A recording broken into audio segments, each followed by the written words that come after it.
Hari Om. Om Sahana Vavatu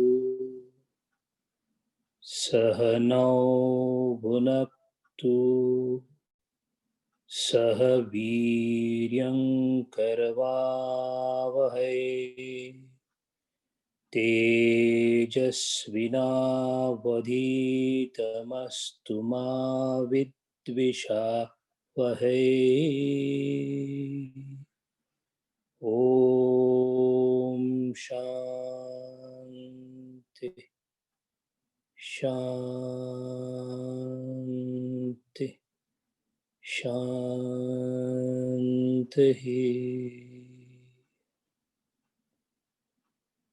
Samasta jana kalyane niratam karunamayam namami chinmayam devam sadgurum brahma vidwaram. Om Sri Chinmaya Sadgurave Namaha. Yogena Chittasya Padena Vacham Malam Sharirasya Cha Vaidyakena Yuhappa Karotam Pravaram Muninam Patanjali Pranjalina Natosmi.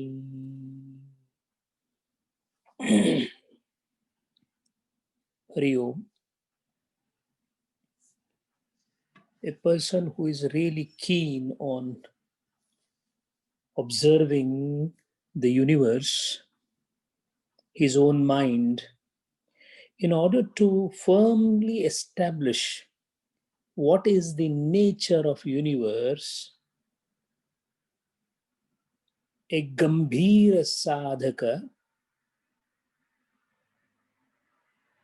a serious aspirant, when takes recourse to Yoga Shastra, he realizes that the universe is nothing but duplicity. This universe for all of us is a duplicity where I is considered as a separate entity and the universe is conceived as another entity. Introspect, think, and we will realize that I and the universe is the definition of my world so far. While the Shastras say universe is nothing but expansion or expression of consciousness or Chaitanya,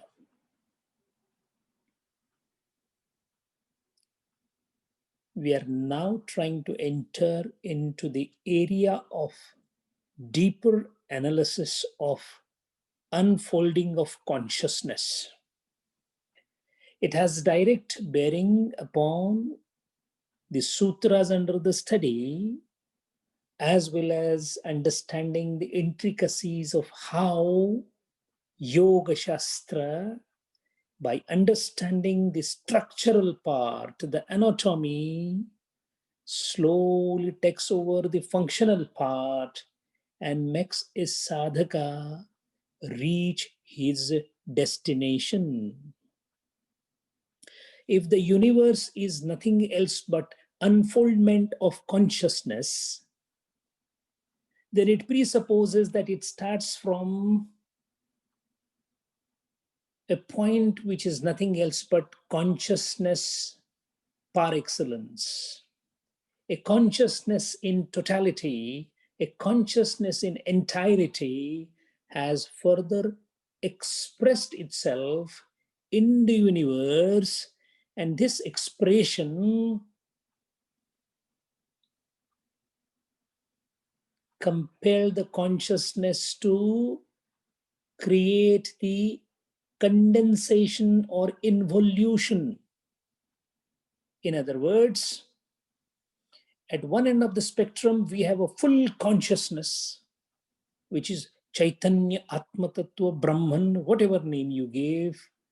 And as we move forward, there are different layers of expression of consciousness where the consciousness is not in totality, but in partiality. Partial expression of consciousness is nothing else but condensing the ever expansive consciousness into smaller things. Such parceling out of consciousness into different condensates or involutes are called jivas. So if we look at the comparative expression of consciousness from the higher consciousness or the highest consciousness, we see a serial arrangement down to the almost inanimate object, where the consciousness has become more and more condensate, more and more ghana, more and more non-expansive, more and more involuted. And mind well, the lower the consciousness, the more condensate the consciousness is, the more involution of consciousness, less is its ability to perceive. A stone has very less consciousness into it because it is condensed, involuted to a high degree. So it is neither able to cognize itself, so there is no self-awareness, and it cannot cognize other objects. Come up a little bit, and the animal kingdom can cognize themselves to a degree and can cognize another object to a degree. A lion understands a deer is moving around. So the consciousness in lion is definitely a involuted consciousness, a condensate consciousness, but still able to perceive an object. In case of a stone, so condensate is the consciousness that it is not able to perceive neither the objects outside nor itself.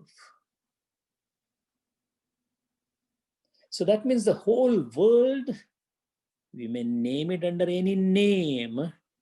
In simpler words, it is nothing else but the interrelationship between something of lower consciousness to something of higher consciousness.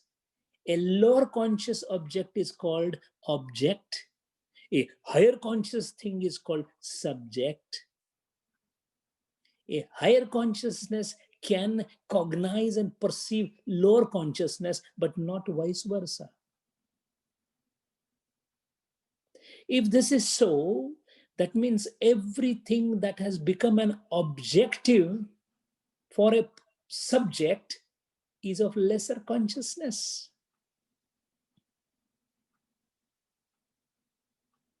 For human beings, for me, to cognize the stone and the animals is not difficult because they have lower consciousness compared to me, where I have higher consciousness. Means consciousness has expanded, evolved in me better compared to the animal or the stone, where it is less evolved or more condensed, more involuted.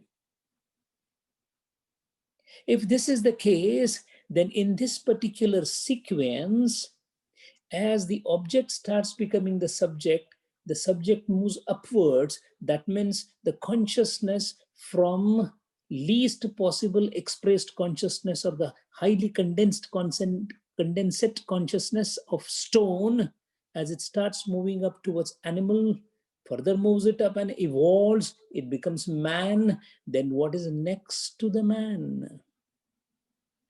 If man is a subject and the entire things in the universe are the objects, it clearly indicates that the man has higher expression of consciousness compared to all the constituents of the universe. And that is why man has conquered the nature. That is what we say. Man hasn't conquered the nature. Man has higher consciousness compared to the consciousness of constituents of the universe. But is man the ultimate destination of consciousness? It is not so. That means the consciousness in us is also condensed, involuted compared to higher man. Refer to the Candlelight commentary by Gurudeva. Man, man, man, God, God, man, God.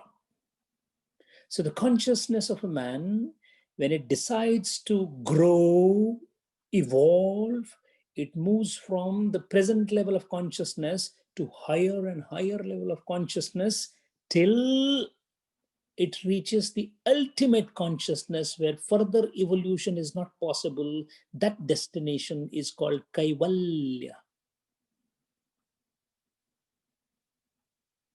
And such a person, there is no person there, but such a person is called Purusha. A Purusha reaches Kaivalya. Puri Shete iti Purushaha. Puri means the city, the body. Shete is to sleep or spread. The body in which consciousness is spread, that Purusha, then reaches Kaivalya. That means it reaches the height of consciousness, the ultimate height of consciousness. Moment we know that the ultimate consciousness is not reached, world is created. World is created when there is difference between the levels of consciousness and it is perceived. Perception of difference in the level of consciousness procreates subject and object. The moment subject and object is procreated, universe begins. That is the reason why highly evolved souls like Gaudapada says that there is no world. It has not been there. It is illusion. Illusion from the standpoint of highest consciousness, not an illusion from the point of view of a subject and object relationship. We are so confident that I am talking to you simply because you consider myself as different than you and I consider yourself different than me. There is a relationship now made between you and me as separate entities because of difference in the consciousness, whereby a gulf is created, a gap is created between a subject and an object. If there's no difference in the consciousness, then the gulf automatically melts, the gap melts, the subject and object differentiation is not there. By now it is clear that the world is nothing else but the feeling of duplicity of me and the world, and it is ascertained by triplicity of me as a subject, that as an object, and the gap between them as the intervening third part. This triplicity, jnata jneya jnanam, gruhitru grahya grahanam, the cognizer, the cognition, and the one to be cognized. Everything in this world is made up of this triplicity.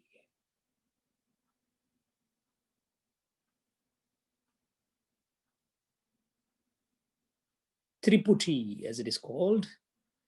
So it goes without saying that the entire exercise of yoga is to increase or evolve the level of consciousness existing in me. And mind well, the only one who can undertake this exercise of evolving the consciousness than the present one is human body, Naradeha.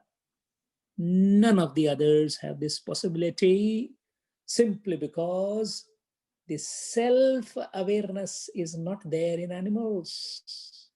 In fact, it is not there in any of the other species other than human beings. It won't be a surprising matter to know the scientific discovery that a chimpanzee, the wisest of the animal, when shown a mirror, is able to hold the image of himself in the mirror for only few milliseconds and not thereafter. That is why animals can't see their face in the mirror. The reason being, ability to hold that image and also understand that that is not me but my image is a very evolved function of consciousness which only the human beings have. I am talking to you and I'm aware that I'm talking to you. Mind well, these two things are examples of a very high evolved consciousness. We will not understand this unless we become animal. So because we have self-awareness, there is a possibility for me to undertake a serious attempt to evolve my consciousness and take it to the further level, whereby I reduce my subjectivity and keep on increasing, expanding the consciousness slowly, step by step, penetrating deep, not into the world, but in my mind, through my mind, antakarna, into my consciousness. As I earlier said, it is a job of minding the mind. You claw yourself into your own consciousness.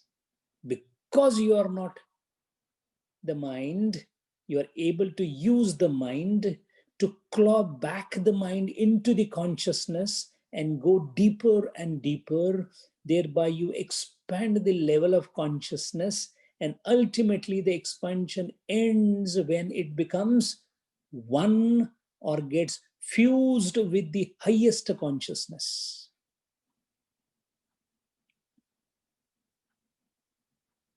The entire exercise of reverting this consciousness and evolving into the highest consciousness is the study of yoga.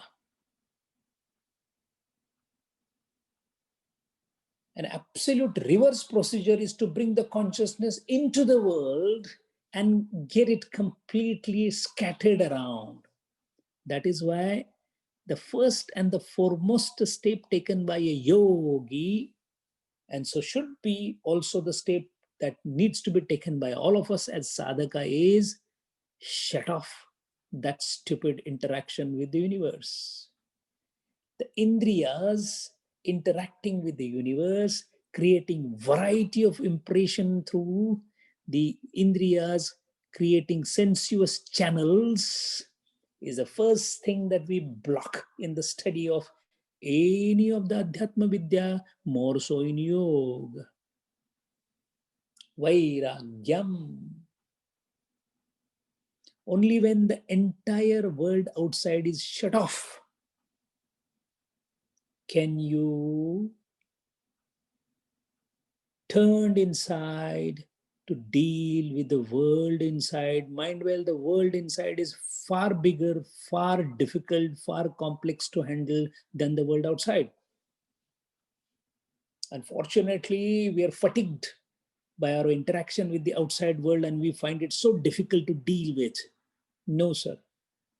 The most difficult world to deal is the inner world, which is inside the mind. And that is why, as yogis turns inside, his exercise becomes more and more tough.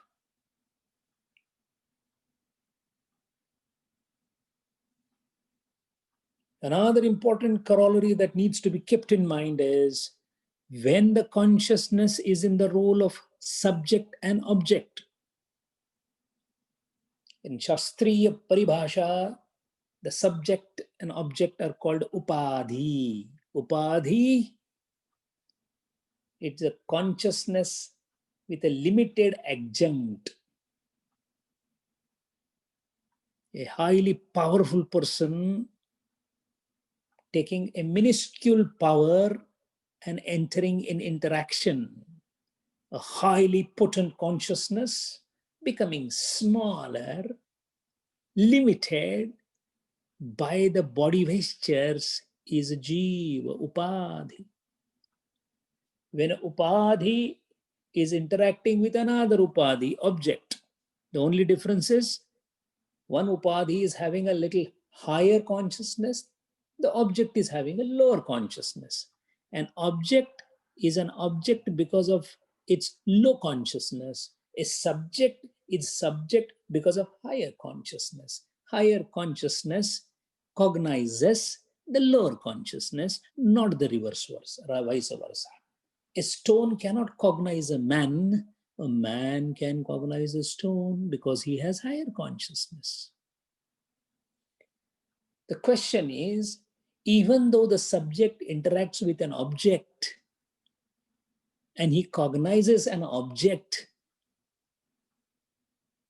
he does not cognize an object in its entirety. It's quite a startling statement in yoga that we all have been in the world and have seen everything. We have seen men, people, rivers, wind, birds, trees. But mind well, we have not seen anything. Because whatever impressions we carry in our mind about the world, including I know a tree, I know a bird, I know a deer, I know a lion, I know a car, are all fallacious.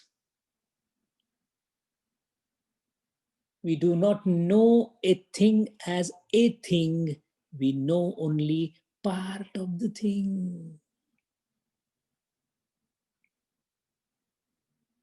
That means everything, even that is around us, although having limited consciousness, we have still not explored true nature of any object in the world.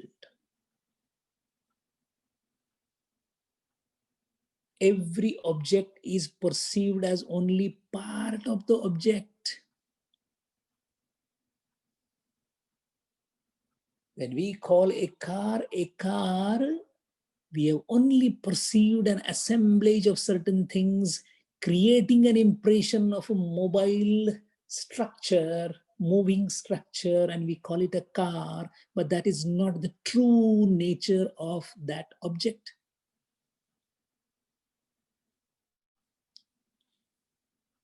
And the whole exercise begins in yoga with finding the true nature of any object by dissecting the object with the help of a knife called Ekagrata. And after dissecting and knowing in entirety the object, we come to know what the true object is.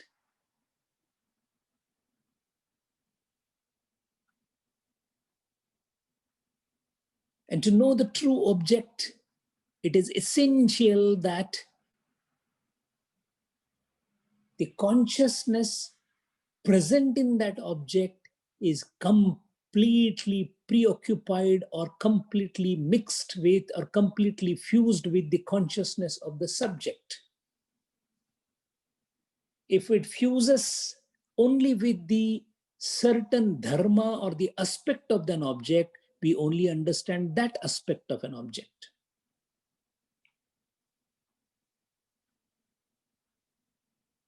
I'm completely aware that the understanding of this issue that we are keeping under discussion may be slightly difficult to comprehend, but it is a must if we have to understand what is Savitarka and Nirvitarka Samadhi. We have glanced through different levels of Sampradnyat Samadhi earlier, but now we are going to see them in a completely different light, and that is why Patanjali Maharaj has put it again here for study.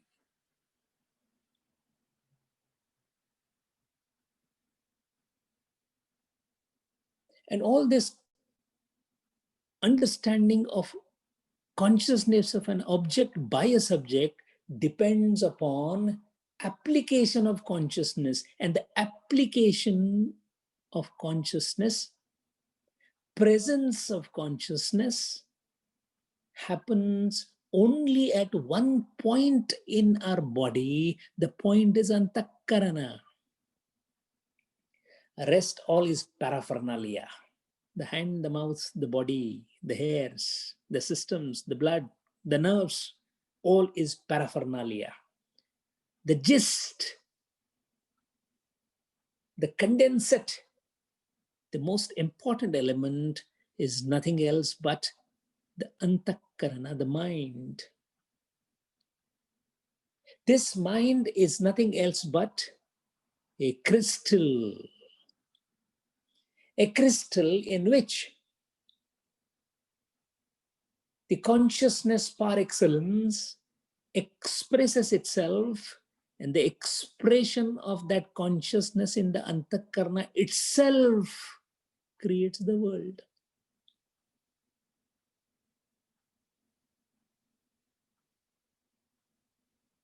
The consciousness, when it gets expressed through the crystal called mind, the clearer the crystal, purer the mind, shuddha the chitta, more is the expression of consciousness. That antakarna which is able to express consciousness to the maximum is called Shuddha Antakarana, a pure crystal. Why is it called as a Shuddha Antakarana, and why it is important? It is important because this consciousness, which is there in me, in my mind, in my crystal called mind, when interacts with any object, there is a consciousness in the antakarana of that particular object. Mind well, stone also has consciousness in it. That consciousness and my consciousness, which is expressed through the crystal, when they come closer, the consciousness of that object will be reflected in my mind or the crystal, and as much the object's consciousness is reflected into the crystal of my mind, that much I will understand of the object. But if my mind itself or the antakarana or the crystal itself is muddy in color, it will not be able to take the consciousness of the object into the crystal, and I will not understand the depth of that particular object. And since our antakarana is tainted by rajas and tamas, since our crystal called buddhi or antakarana or the mind is not clear enough, we are not able to comprehend any of the objects the way they are. And that is the precise reason every object in the universe, including our own wife or the husband, is an alien thing for us.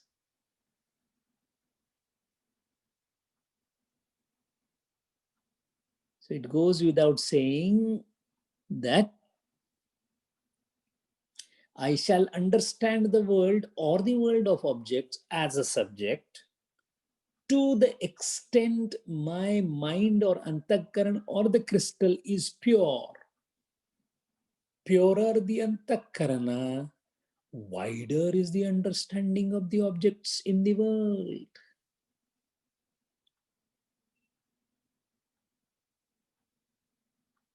Intelligence is a byproduct of the consciousness and its reflection through the mind.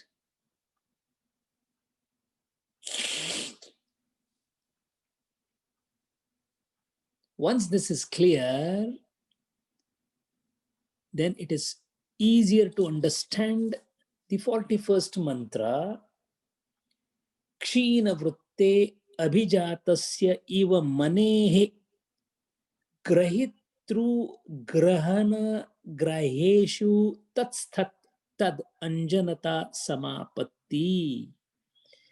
Patanjali Maharaj is trying to say that because the world is of duplicity operating through triplicity, there is a cognizer, gruhitru. There is a cognition, grahana, of the object to be cognized, grahya. Grahya, object. Cognizer, gruhitru. The process of cognition, grahana. So grahana, so grahitru, doing the grahana of the grahya is the common interaction in this world. That means clear-cut demarcation of three entities, all the three operating through consciousness. But because there is a triplicity, triplicity is there because the consciousness is not expressed to the fullest. It is expressed in partiality. Anushika. It is called anushika, not paripurna. So anshikata, partiality, partial expression of consciousness results into triputi or triplicity. But for some reason, by exercises, sadhana, if the subject or the yogi has developed his mind in such a manner that it has become more purer, and a purer mind is designated by least possible vrittis. A mind which has enormous amount of vrittis cannot be shuddha chitta. Enormous amount of vrittis is a sign of rajas and tamas. So by doing punya karma or behavioral practices in this world, by developing correct propensities of the mind towards the world and other people, by not being selfish, but by adopting to Maitri, Mudita, Karuna, Upeksha, etc., the one who has developed least possible vrittis. The moment vrittis become less and less in the mind becomes more and more purer like a crystal. Such a mind where the vrittis have become feeble, kshina vritte, abhijatasya mane, like a crystal, a mind which has least possible or feeble vrittis, when tries to cognize an object, it takes the hue or the color or the tint of the object itself in its mind. The way a clean crystal kept near a red color flower gets colored red, though the crystal doesn't have any color, it has an ability to take the color of the flower and get completely red in color. Similarly, a mind which is pure or kshina vritti, when it goes to cognize an object, takes the object completely in the mind, gets tinted, colored by the object, and then understand the object in its entirety. This kind of understanding or intermingling of the consciousness of the object with the mind or the consciousness of subject is called samapatti. So grahya, grahana and grahitru become one. to make it one, we have to focus the consciousness on the consciousness of the object. So the consciousness in me is focusing on consciousness in the object with the aim of fusing the consciousness. This art of fusing consciousness, the science of fusing consciousness is Ekagrata.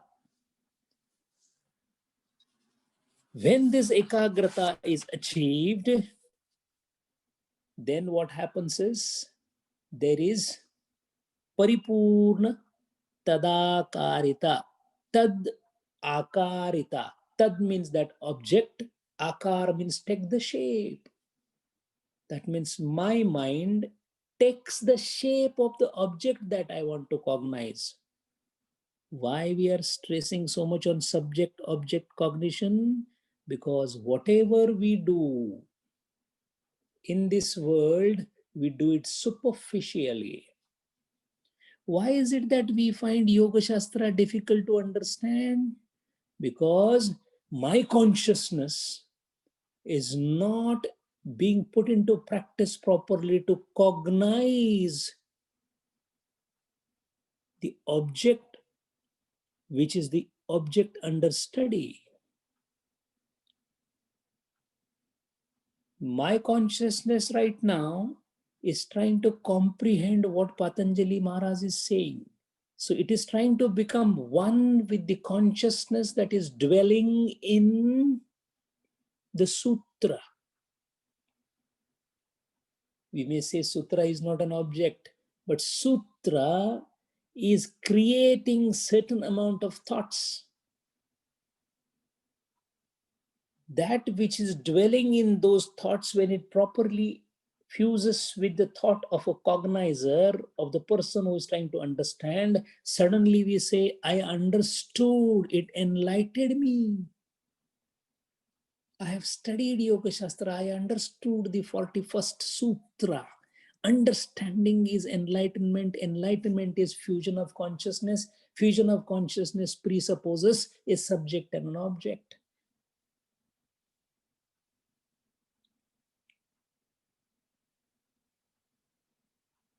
Now comes the question, if I am the cognizer, Gruhitru, and there is an object called Grahya, and I am doing what is called as Grahana, then I can do my concentration on the object, and I concentrate on object so much that the consciousness of that object is completely one with me. That is the first step. But surprisingly, once you develop the art of concentration, the way you can focus and concentrate on an object, you can also focus on grahana. Grahana is the indriya. There is a shaligram. I want to focus on shaligram as Vishnu. This we can understand. And with complete focus and fusion of my consciousness with Vishnu, I shall understand the shaligram as Vishnu. Understood. This is easier to understand. But the next step is now to focus not on shaligram, but to focus on the intervening gap. That means grahana shakti. I have the antakarana or the mind, then there is an indriya, and then there is an object. Now I am not focusing on the object, I am focusing on the indriya. And let me clarify here itself, as Patanjali Maharaj has clarified, indriya doesn't mean what indriyas we know, not the eye. Not the eye, the power of the eye. Grahana Shakti. Now this is something very shaky, something very difficult to comprehend, because an object can be comprehended because we have seen the object. But Indriya, we have not seen Indriya Shakti. But a yogi who develops the concentration and ability to concentrate on the object, as a next step, develops a power to concentrate on the grahana or the indriya shakti. So the second stage of concentration is indriya shakti. Now a yogi goes a step forward. The object of concentration, already the exercise is over. The grahana shakti or the indriyas, that is also over. Now the concentration is going backward towards his own mind. This is something very difficult to understand and far more difficult to do. The yogi is trying to focus on his own mind. So the mind is minding the mind. The consciousness existing and expressed through the antakarna. The antakarna itself becomes the object of concentration.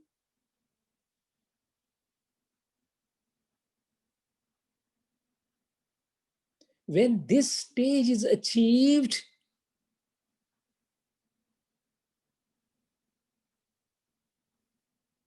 and we have already seen, that on which you concentrate becomes one with the one who is concentrating, because subject and object become one. So when the mind is concentrating on the mind or antakarna on the antakarna becomes one with the subject.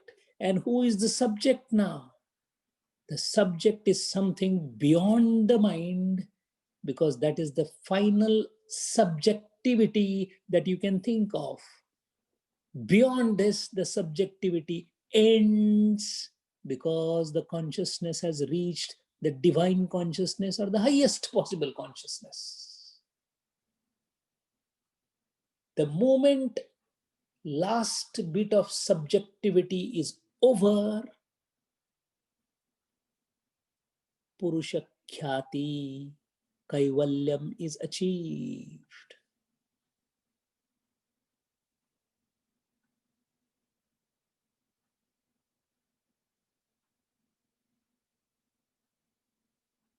The whole exercise, from the normal, common, stupid cognition that we do of an object in this world, to the highest possible cognition as subject object, when the yogi finally focuses on the mind in order to dissolve the mind. All these are nothing else but efforts to fuse with higher consciousness. Truly speaking, it is all confusion. The word confusion is not a negative word. We use it negatively. You are confused. We feel as if he has not understood anything. Confused means con means with, fuse means to mingle or to make one. Confuse means you fuse your consciousness with another consciousness, that is confuse. When you fuse your consciousness with only small or one aspect of any existence, you do not get the real picture of that particular object. That is why we call it as confusion. But if you keep on fusing with higher and higher consciousness and reach a state where there is no further fusion with consciousness possible, you have reached. And this reach is what precisely Patanjali Maharaj is trying to describe. Kshina vruttehe. Kshina vritte means pratyaya astamita. No pratyayas in the mind. Abhijatasya eva mane. The way the crystal has upashraya bheda. Upashraya means when the mind is pure and clear, And when it tries to cognize, it is easier to take the content of that object into the mind, into the antakarna, into the crystal, and more the consciousness of anything around seeps clearly into the consciousness, wider is the knowledge. This process can explain so many things. How is it that Gurudeva never had to study anything? Or how is it that Swami Vivekananda could understand anything so fast, read so fast, comprehend so fast? It is all because of fusing the consciousness of a subject with the object, Ekagrata, a high level of concentration. The power of concentration itself means highest ability to fuse the consciousness of yours with the object under consideration. Two things are required to do that. One, the mind has to be pure like a crystal. That means antakaran chitta shuddhi is an inevitable, compulsory thing in any of the Adhyatma Marga. Unfortunately, we are stupids of highest order. We want to be a yogi and we want to do any stupid thing in this world. It cannot work at all together unless we change ourselves. When we interact in this world or behave in this world and we mind our business in this world properly, we cannot have chitta shuddhi. If I hate somebody and I want to be a yogi, impossible, sir. You can never do it. I want to be greedy. Impossible, sir. You cannot be a yogi. I have very occult and hidden in my recess of mind impressions about sexuality. All my impressions about women, men, sexual interactions, food, subject, all that is there in the recess of mind, and I want to become a yogi. Impossible, sir. Nothing is possible for a person who is covered and dipped in mud and dirty things because they are opposite to the cleanliness. The first thing for a dirty man is to clean the dirt with the water. First thing for an aspirant yogi is to clean himself with his behavior, utilizing the control or sanyatata of the mind so that our external interactions are pure and clear. We are so stupid to carry the impressions even in satsanga. Oh, he speaks too much. He thinks he has knowledge. I have better knowledge than him, sir. With this, nothing can be made possible. Be generous. Be kind-hearted. Be large-hearted. Everyone around you is like you. Love everybody. Do not hate anyone. Be least immersed into the world. Be always vigilant to be away from the material world. Don't get swayed by anyone talking about the changes or developments in this material world. None of the things like things of consumption should deter you. Don't bother about what we are wearing on your body. Do bother about what we are wearing on your mind. Don't bother about how you look in the mirror. Look into the mirror of mind. See how clean you are. Compare yourself with the cleanest face in the mind possible, the Gurudeva. Think where you are. Once this exercise is done, then tad rupa uparakta, that means by taking the dharma or the characteristics of the object, grahya lambano uparakta chittam, whatever is to be cognized is completely assimilated into the crystal called my antakarana, And then grahya samapanam grahya swarupa karane nirbhasate. The object of cognition does not remain there distant, but comes and stays in my mind and occupies the space of my mind or antakarna or the crystal, and I get complete cognition or complete knowledge.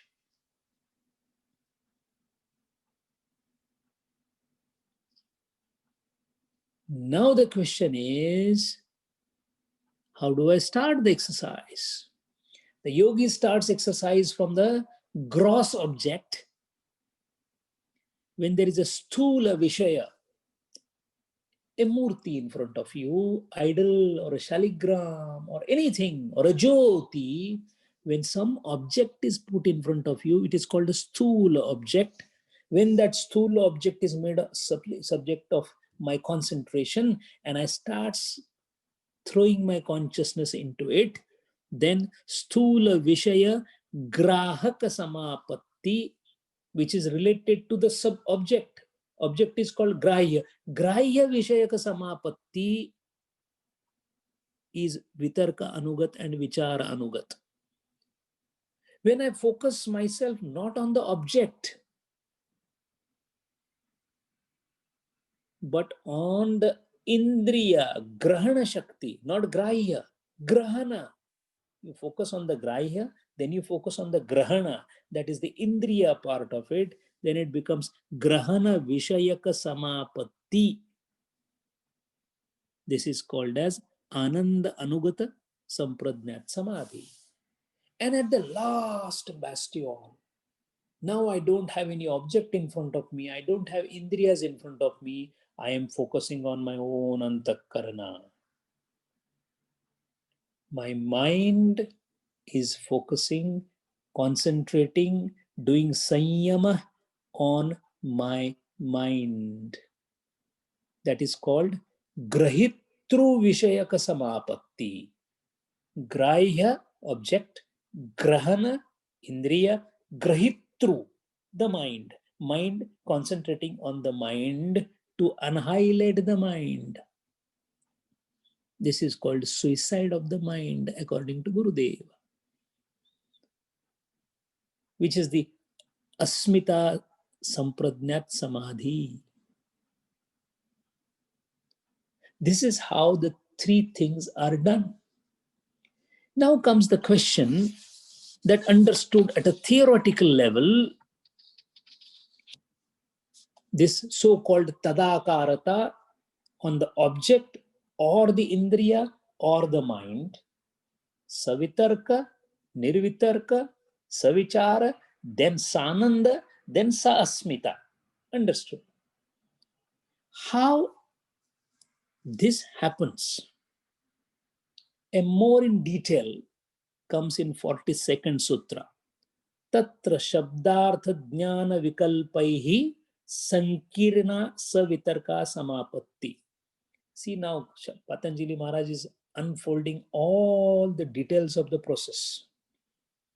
Mind well, all these descriptions, henceforth what we are seeing are the description of higher realms of consciousness.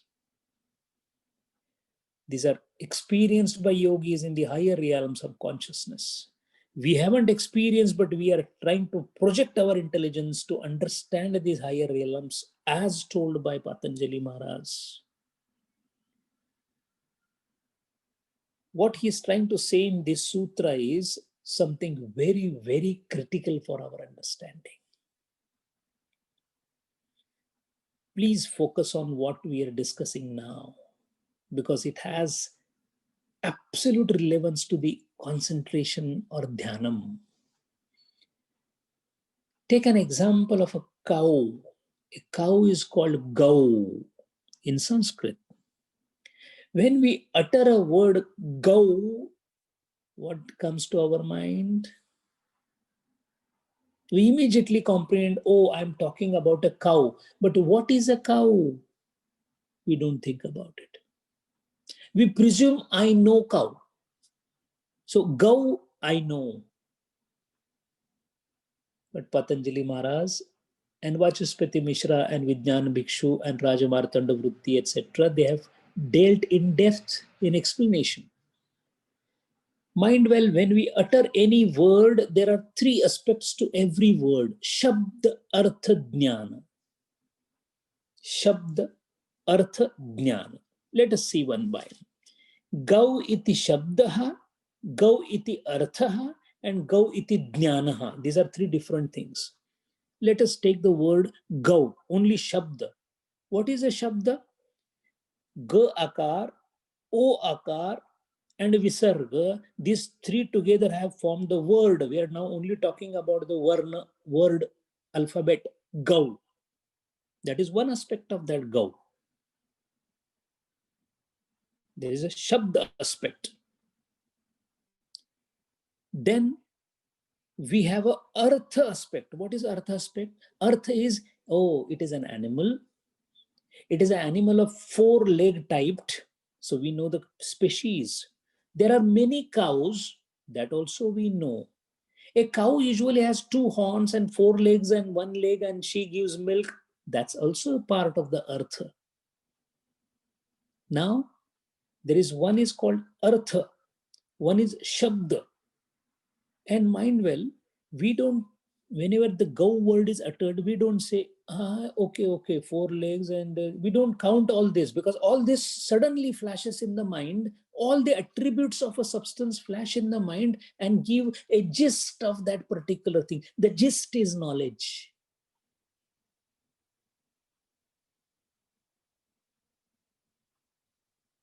First is Shabda, Gau. And Shabda has its own dharma. It has its own characteristics. Then comes Artha. Artha is constituted of four legs, this constituent. There are similar types of space, but cow is not the lion, lion is not the cow. All that is done, that is Artha. And then last is, all this is comprehended by the Antakarana or the intelligence, and there is a shape of Akar. Gau Akar Vritti. Go Padarthakara Buddhi Vritti. That is Jnanam. We are now dealing into something important, because it has direct bearing on the concentration, dhyan, as well as samadhi. Shabda, Artha, Jnana. Everything in this world revolves around these three things: Shabda, Artha, Jnana. Now, when our mind, when our antakarana looks at an object like gau or cow, it takes the Shabda, Artha, Jnana together and it gets fused. Shabda actually is separate, Artha is separate, and Jnanam is separate. But we put it together. That is called confusion. Con means with, fuse means to make it together. We are confused because we actually confuse these three aspects. So are we able to see Shabda as Shabda, Artha as Artha, and Jnanam as Jnanam? No.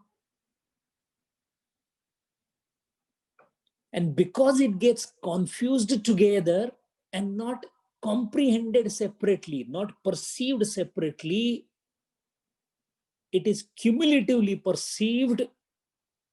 It is called Vyavahara Jnana. And everyone has this type of Jnanam, so we have no problem. That means the world is completely inundated with foolish people who don't bother to go into the depth of understanding Gau. So whatever is understood, because that much is the only level of each and everyone around us, we say, okay, he also sees cow, I also see cow, we both see in the same manner, because we both confuse in the same manner. A yogi doesn't. A yogi doesn't. When I am trying to see a cow, I put, suppose cow, I have closed my eyes and somebody utters a word cow or gau. I have heard Shabda only. What I heard Shabda. But what I got Artha and Jnana both. That means when I was hearing a word, I superimposed on that word Artha and Jnana. This is called Adhyasa. I actually heard X, Why should we put on it? But I'm used to it. Am I able to only listen to the word go? No. Can I only listen to the word Himanshuji? No. Himanshuji meaning immediately I get a shape in front of me. Oh, he's like this much, like that means Artha and Jnana of Himanshuji gets utterly confused with the Shabda. So that means when I'm trying to purely see the word Himanshu, Artha and Jnana gets attached, stuck to it, gets imposed on it. This imposition is called Iterator Adhyas or Brahma or Sankara. Ideally speaking, Shabda has its own characteristic. Himanshu. This word has Udatta Swara, Anudatta Swara, Mandadhvani. These are the characteristics of the word. When I say Artha, then only Artha should come in front of me. Artha is what? The characteristics of Himanshuji, like he is of this much height, he has two hands, two legs, he is fair in color. These are the characteristics or the dharmas of Artha. And then all this when put together, there is a third element which makes me aware of Himanshuji as an entity, that is Jnanam. Think about this. Every interaction, we are always listening or seeing or perceiving only one aspect and confusing it with other aspect. That is the reason we have partial awareness of any object in the world, and a partial awareness leads to me and you. Partial awareness. So because of this partial awareness, I stamp that object in my mind with certain characteristics, not in the purest form, but in a confused form. So none of the objects in the world are properly comprehended or perceived or cognized by us. That is why a Jivan Mukta saintly person or a yogi who has developed the art of comprehension comprehends or cognizes each and everything around him in a different manner. That is why we get surprised. Oh my God, Gurudeva was never envious of anybody. He was not envious of anybody because he did not see anybody the way we saw it. That is why Bhagavad Gita is replete with the word pashyati. Pashya means to see in true cognized state without confusing the dharmas of Shabda, Artha and Jnana. Another issue is with this type of triplicate cognition or confused cognition is when you cognize only one aspect of any object, you develop liking and disliking of the object because you don't know the true nature of the object.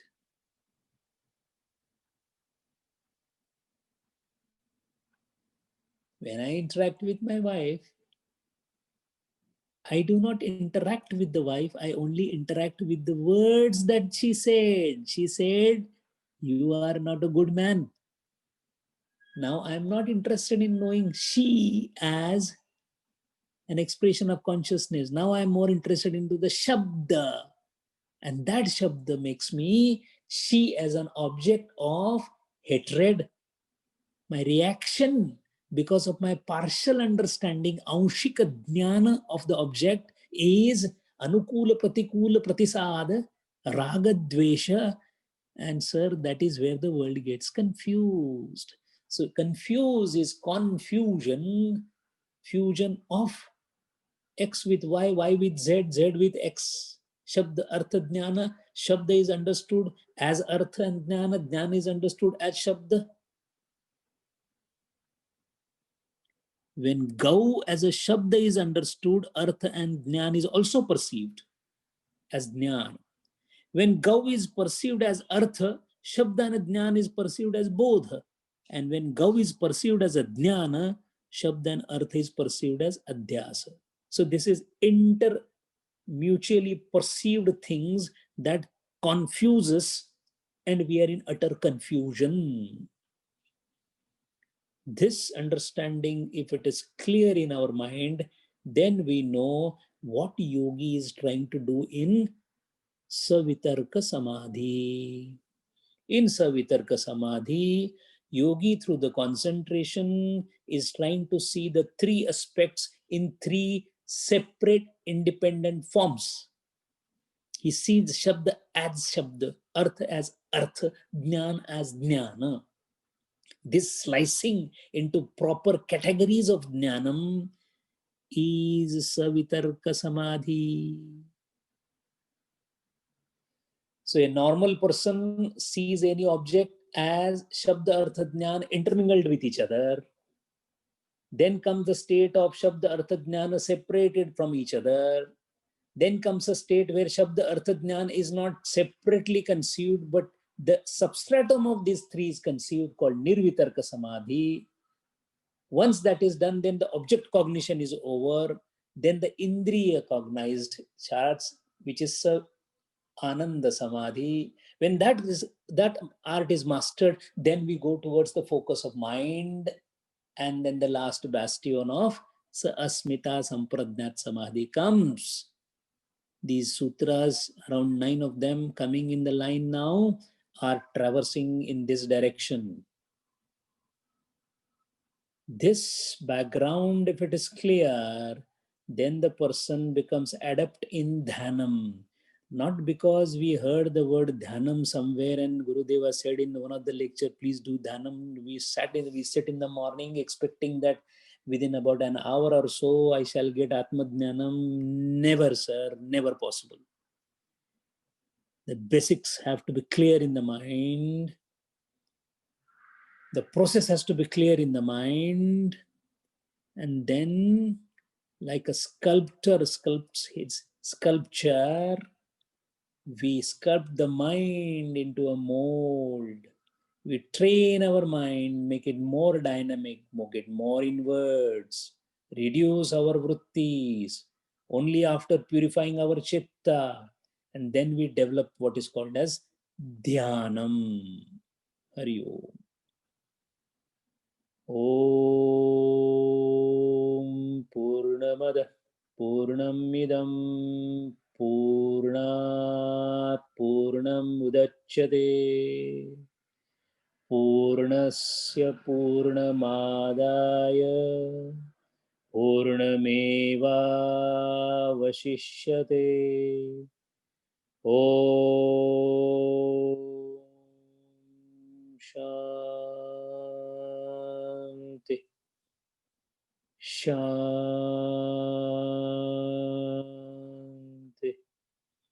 Shanti.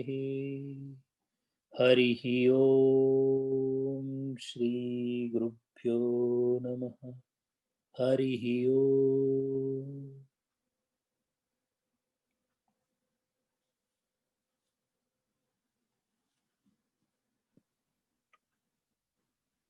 Hari Om Sanjay ji. I'll wait for Mudit ji.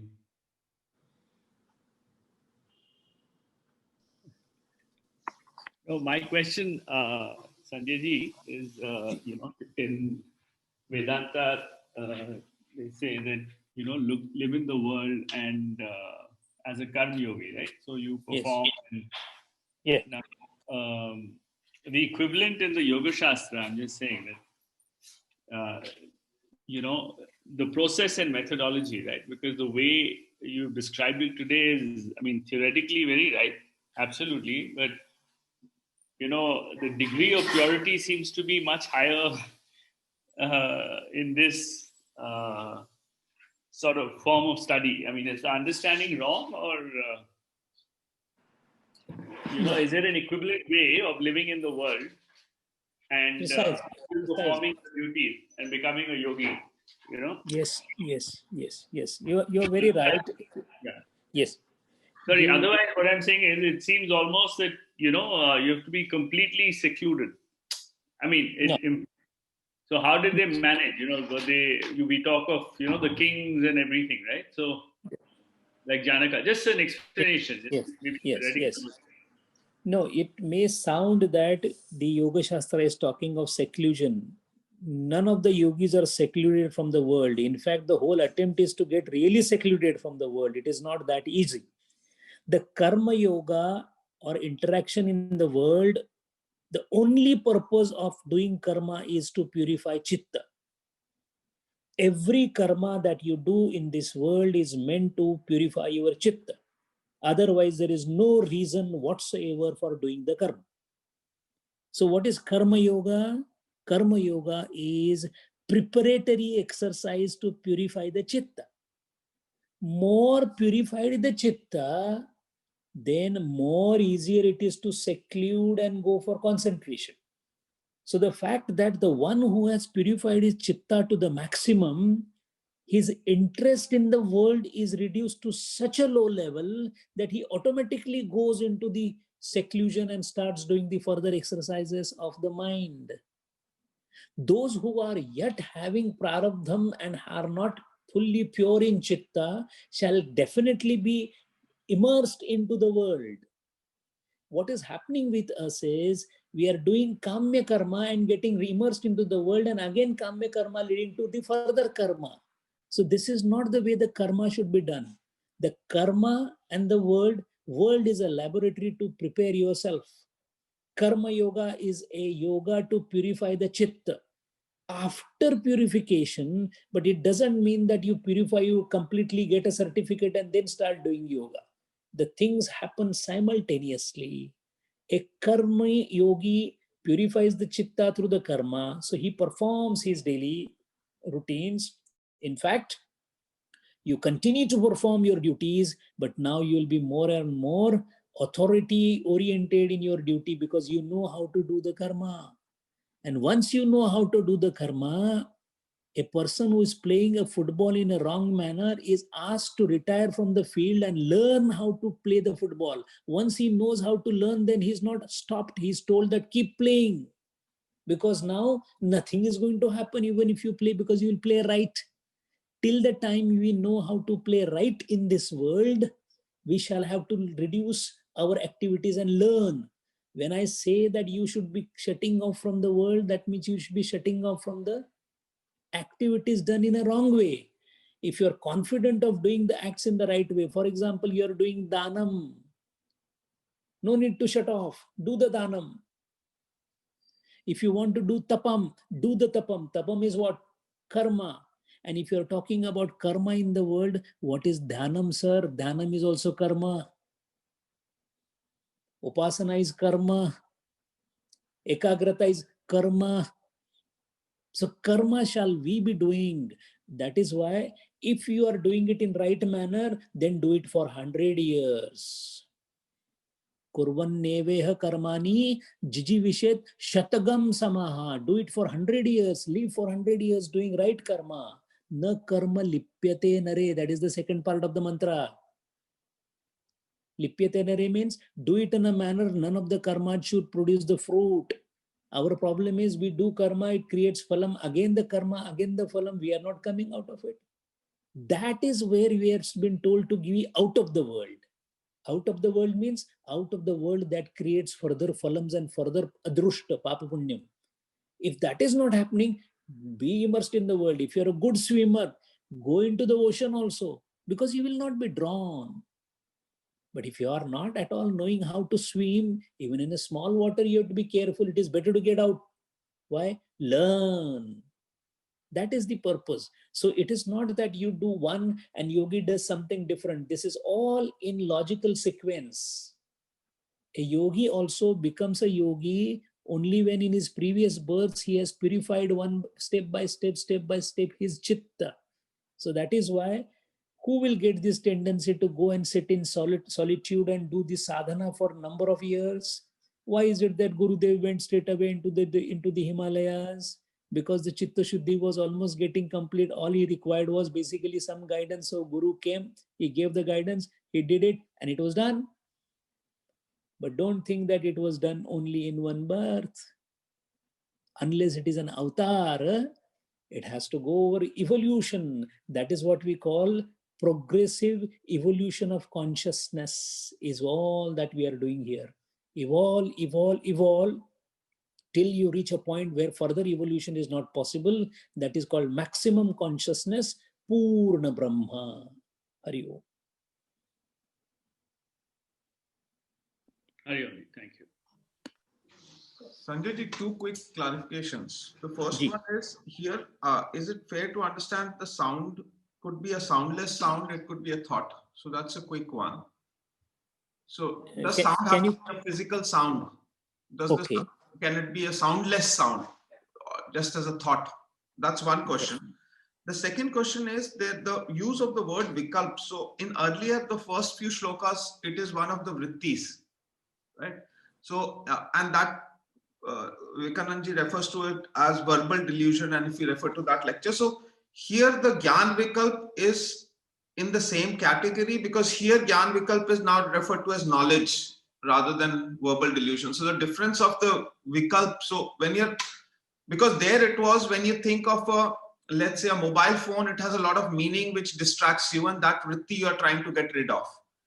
Is it the same concept here that you're understanding in the third category of Gyan, or is it a different form? Yeah. First thing about the sound is sound in terms of perception, we have a definite interrelationship with the sound to label anything as a sound. Sound means when shrutam, when the ear instrument is brought into the picture as an indriya, we call it a sound. So that means the perception of sound has to happen through the indriya called ear. Anything that ear doesn't perceive can't be a sound. You may recall a sound without the help of the shrutam, indriya. See, there are two, these two are different things. One is hearing a sound, and one is recalling a sound that is heard. Smruti, recalling a sound gives you jnanam about the sound, not the actual sound. When right now, if I ask you, how does clarionet sounds? You have the jnanam, but nobody's playing clarionet around. So jnanam of that particular sound is recalled back. That is what we saw when we saw smruti. So soundless sound when we say, or a thought of sound when we say, it is a recalling of the sound without the involvement of the ear as an indriya. So that is the difference there. But there is another thing that needs to be known, that sometimes your ear hears a sound which has no origin. No origin meaning a sound presupposes striking of two things. One striking on the other creates a sound. When a sound is created without striking of two things, it is called original sound. It is called anahatanad. That sound is heard by yogis in the higher realm of consciousness. In fact, it is this sound that slowly then emanates as word. That is why it is called Nada Brahma. And these sounds which are heard at the higher realms of consciousness, when they start slowly appearing on the screen of mind as initial words, those initial words are very, very different kind of words. They are called matruka. Those words are the words then combined as a first thing by the yogis and the rishis, and the mantras are produced. So when you heard the mantra Om, Glaum, Krim, Rim, you don't see any normal word in it. Those are sounds and word association happening at the higher realms of consciousness. There is a Shastra called Nada Shastra. It's a pretty deeper science. Maybe when the occasion comes, we can dwell deeper into it. Second thing about the vritti and the knowledge that we are talking about. Right now, as we saw, we are always getting knowledge from outside. Our whole effort of doing everyday business is nothing else but to get the knowledge. And when we try to get the knowledge is obtained through the vritti, that is modification of mind. So when there is a modification of mind, we come to know something. So this particular consciousness goes to an object, understand maybe partially, but understand the object, that much of knowledge is brought here. So we keep like a bumblebee, we are collecting the drops of knowledge everywhere. That is all our life is. As we go, every knowledge that is brought in is nothing else but the effect of one vritti. The problem is not about getting knowledge. The problem is about one vritti, another vritti, third vritti, fourth vritti. So constant projection of mind in collecting the knowledge is the issue. That means multiple vrittis are the issue. And multiple vrittis or one vritti repetitively done is called pravritti. That is the problem. So what we are trying to do is, we are trying to reduce the vrittis, bring them to minimum. To bring them to minimum, we focus on one thing so that it doesn't go anywhere else. So through Ekagrata, we reduce the number of vrittis in the mind to minimum to 1, and then 1 to 0. Now the question is, vrittis are coming because of what? Because of the impressions of the objects. Impression of the objects are there outside also, because we see an object, immediately previous impression is made alive and kicking, and again we try to go there. That perhaps you can stop. But when you close everything around you, your world is closed, there is no pramana viparya happening, then only smriti is playing the role. All those impressions of umpteen births are there deep inside the mind in the form of smriti.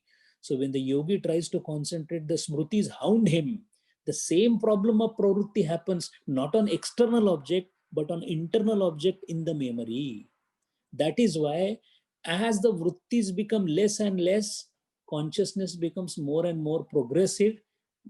Progressive consciousness is nothing else but knowledge. So the level of knowledge slowly starts increasing.